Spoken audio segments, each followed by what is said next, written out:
Once upon a time, I did my research in the archives, a controlled environment where weird things rarely happened. Then I became a public historian, venturing out into the real world, and things were not always so straightforward, particularly when I was on the road with a film crew.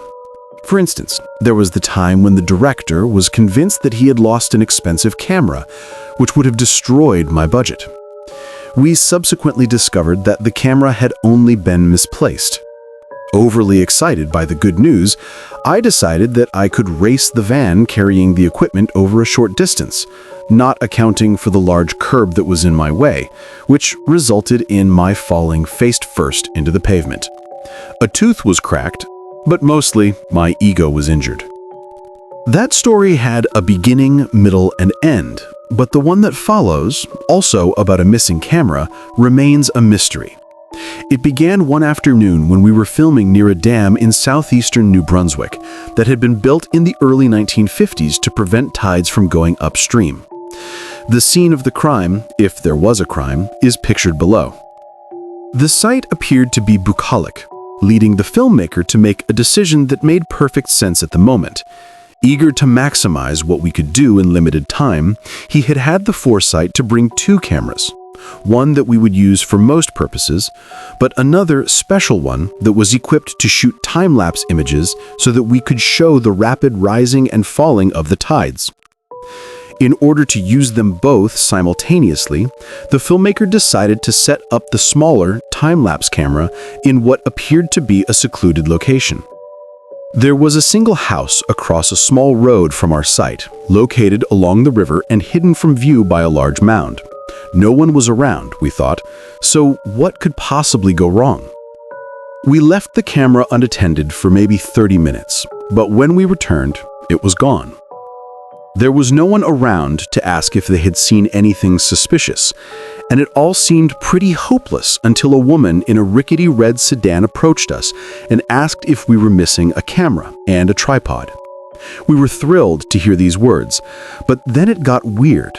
First, she, let's call her Margaret, wanted to know the model of the camera, presumably so that we could be distinguished from all the other people who had left cameras that day at that location.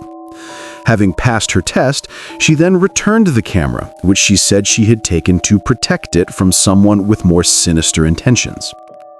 Margaret went on to tell us how this outwardly innocent setting was nothing of the sort.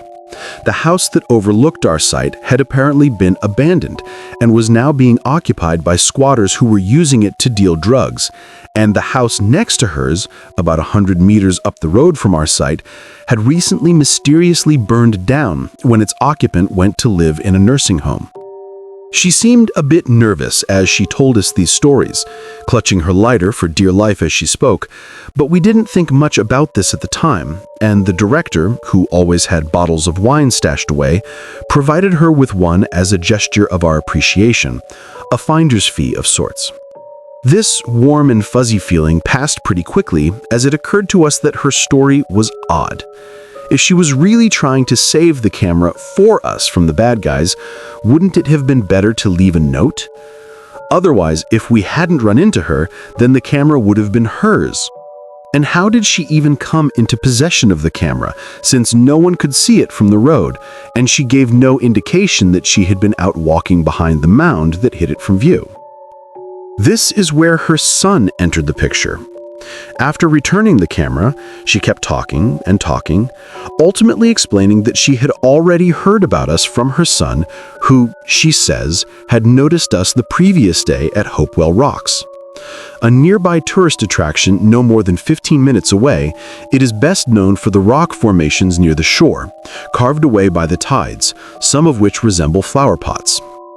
As it turns out, we had been filming the rising tides at the rocks the night before, after the park that housed them had been officially closed.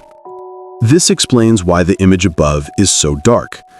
There was only one other car in the parking lot, which contained a guy and his girlfriend, so we figured that this was Margaret's son, who probably would have taken note of the fact that the other car was a white Audi, a particularly conspicuous car in a region that does not usually see such vehicles. I can't possibly explain why I was provided with an Audi from the rental car agency at the Moncton airport. The car was a frequent source of embarrassment, as interviewees commented on our apparent wealth. And then there was the challenge of scrubbing marsh mud off the interior of the white Audi.